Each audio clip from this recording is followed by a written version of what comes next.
नहीं हम आहत हो के आप सभी मीडिया बंधु को हमें बताना चाहते हैं कि जो आरोप लगाया गया वो सरासर गलत और निराधार है। माननीय पूर्व विधायक जी के घर में, उनके घर में बहू भी सुरक्षित नहीं है। 579/2020 केस है।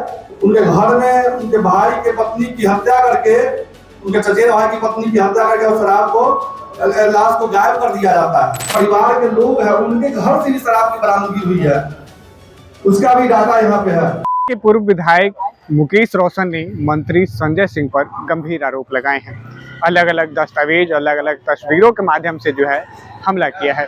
उसी पर एनडीए के कार्यकर्ता और संजय सिंह की पार्टी के समर्थक ने जो है आज प्रेस कॉन्फ्रेंस कर कई बड़ी बात कही है। उन्होंने कहा कि मुकेश रोशन के आपराधिक इतिहास क्या है उसको भी रखा, और मुकेश रोशन के जो है कजन चाचा कहे जाने वाले को भी जो है प्रेस कॉन्फ्रेंस में बुलाकर कई बड़ी बातें कही। कहा कि उनका जो संबंध है वो शराब माफियाओं से है, और उसको जो है उसकी भी तस्वीर उन्होंने साझा की। हालांकि जब पूछा गया कि आखिर इस पर मंत्री संजय सिंह चुप क्यों हैं, क्या संजय सिंह को इसका जवाब देना चाहिए या आगे आप लोग क्या करेंगे, तो उन्होंने स्पष्ट कहा कि हम लोग इसको लेकर जो है तैयारी कर ली है, कोर्ट में जाने के रुख करेंगे। हम लोगों ने मानहानि का मुकदमा दर्ज कराया है। माननीय पूर्व विधायक जी के घर, यानी उनके परिवार के जो परिवार के लोग हैं, उनके घर से भी शराब की बरामदगी हुई है, उसका भी डाटा यहाँ पे है। आपके अनुसार मान लिया जाए कि मुकेश रोशन भी शराब माफिया है या शराब बेचते हैं? उनके परिवार के लोग तो बेचते हैं, उसको उसका तो डाटा आपको उपलब्ध करवा रहे हैं। मुकेश रोशन नहीं बेचते हैं क्या? मुकेश रोशन भी बेचते हैं। उनके चाचा फंसे हुए हैं। उससे पूर्व एमएलसी का लड़का है, संजय बाबू के लड़का हुआ देवेंद्र बाबू, वो फंसे हुए हैं। उसको देख सकते हैं इसको।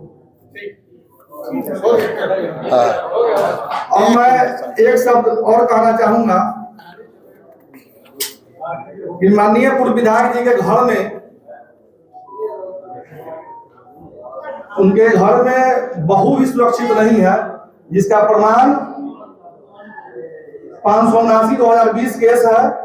उसमें आप देख सकते हैं कि उनके घर में उनके भाई के पत्नी की हत्या करके, उनके चचेरे भाई की पत्नी की हत्या करके उस शराब को, लाश को गायब कर दिया जाता है। आप आरोप लगा रहे हैं? हम आरोप नहीं लगा रहे हैं, हम प्रमाण दे रहे हैं। आपके नेता की छवि को धूमिल किया गया? हमारे नेता की छवि को अगर धूमिल किया गया तो कहीं से कोई साक्ष्य नहीं है। आप मानते हैं कि आपके नेता को छवि को धूमिल किया जा रहा है? नहीं, हम नहीं मानते हैं। मानते हैं कि आपके नेता को नहीं हम आहत हो के आप सभी मीडिया बंधु को हमें बताना चाहते हैं कि जो आरोप लगाया गया वो सरासर गलत और निराधार है। हमारे नेता पर जो आरोप लगाया गया विपक्षियों द्वारा वो गलत है। ठीक है, तो आप उसके लिए क्या मानहानि का केस आपको करिएगा क्योंकि छवि धूमिल किया गया आपके नेता? हम अपने गार्जियन को दे रहे हैं, अपनी बातों को रखेंगे।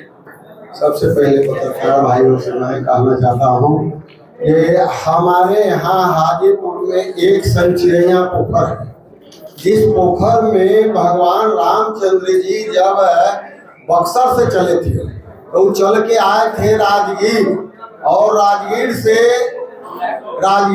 चल के आए थे तो संचिरैया पोखर पर वे भगवान रामचंद्र जी रुके थे, जिनका चरण पादुका वहाँ है और उनका चरण भी वहाँ है। और वहाँ के बाद रमचौरा गए, और रमचौरा के बाद जो वैशाली गए भगवान रामचंद्र, जो वो बिहार सरकार का जमीन है संचिरैया पोखर, जो मुकेश रोशन विधायक का चचेरे भाई अपने, जो विष्णुदेव राय जी, स्वर्गीय विष्णुदेव राय जी का लड़का देवेंद्र राय जी, और वे दखल कब्जा करके पूरे संचिरैया पोखर का वे दखल कब्जा करके खटाल खोले हुए हैं, और वहाँ का किसी आम पब्लिक का न नहाने जाने देते हैं उस पोखरा में, न किसी प्रकार का कुछ करते हैं। हर 3 साल पर जैसे राजगीर में मेला लगता है और झंडी गिरता है, उस तरीका के झंडी गिरता है। तो आपने देखा कि किस तरीके से एनडीए के 2 समर्थकों ने जो है मुकेश रोशन के दिए बयान को लेकर जो है अपनी प्रतिक्रिया दी और उनके कई गंभीर आरोप लगाए। कहा कि जो है उनके संबंध जो है शराब माफियाओं से है। अब देख सकते हैं पूर्व विधायक के कंधे पर इस तरीके के हाथ रखना किन बातों को दर्शाता है। वहीं संजय सिंह पर लगे आरोप को जो है उन्होंने बेबुनियाद बताया है और AI से निर्मित वीडियो और फोटोज बताए हैं।